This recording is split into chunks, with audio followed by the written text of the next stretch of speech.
How to set videos ringtone on Android. Now, in order for us to get this done, let's just go ahead and open our Play Store, and then from here I'm going to tap the search button, and then here at the top I'm going to download this one right here, video to audio, and then we're going to go ahead and look for this particular application here. So just go ahead and install this one right here. Alright, there you go. So after downloading this app, go ahead and open it.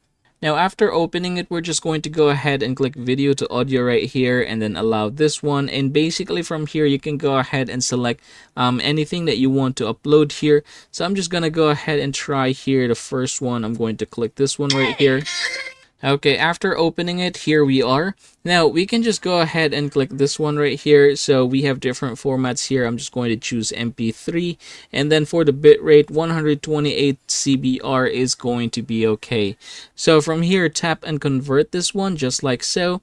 And after doing so, we can go ahead and click this one right here. And then it says here that to set this one as ringtone, we have to use the permission. So I'm going to click OK, and we should be redirected here. And then I'm going to go ahead and toggle this on just like so, and then I'm going to go back to the app itself. Now that we are back in the app, we're going to go ahead and click again set as, and then you have here ringtone, alarm, and notification. So again, our goal this time is to set this one as ringtone. Go ahead and choose that one and then tap the set button just like so. So as you can see, it has been successfully set as our ringtone.